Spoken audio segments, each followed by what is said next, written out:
বন্ধুরা, তোমরা তো সবাই পেন কিনো, কিন্তু দোকানে এমন কিছু পেন পাওয়া যায় যে পেন দিয়ে লেখা যায় না। আর সেই পেনগুলো দিয়ে তুমি যদি লেখো তাহলে তোমার লেখা কিন্তু একেবারেই খারাপ দেখায়।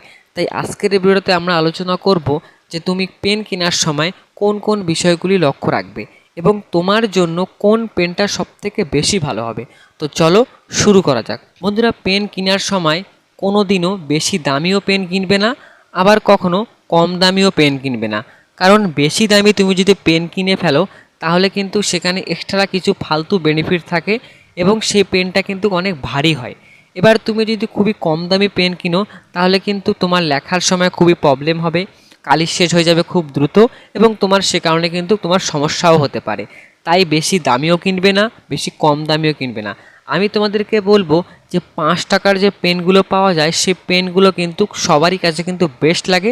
আশা করা যায় তোমারও কাছে কিন্তু সেই পেনগুলো ভালো লাগবে, কারণ সেই পেনের মধ্যে কিন্তু কালিও খুব পরিমাণে ভর্তি থাকে এবং লেখেও কিন্তু খুব মজা পাওয়া যায়।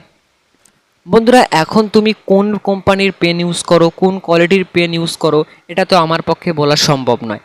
তাই আমি তোমাদেরকে বলবো তুমি যে পেনটা দিয়ে সবসময় লিখো, তোমার কাছে যে পেনটা ভালো মনে হয় সেই পেনটাই দিয়ে তুমি লিখবে। কোনো ফালতু অন্য কোনো কোম্পানির পেন ব্যবহার করার কোনো প্রয়োজন নেই।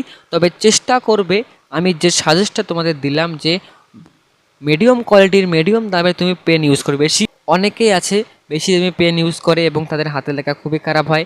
আর যারা অনেকেই আছে খুবই লো কোয়ালিটির পেন ইউজ করে তাদের কিন্তু সমস্যা হয়। তো তোমরা এই দুটোর মধ্যে একটাও করবে না, যাতে তোমাদের হাতের লেখা সুন্দর হয়, লেখার সময় কোনো প্রবলেম না হয় সেই দিকটা তোমরা খেয়াল রাখবে।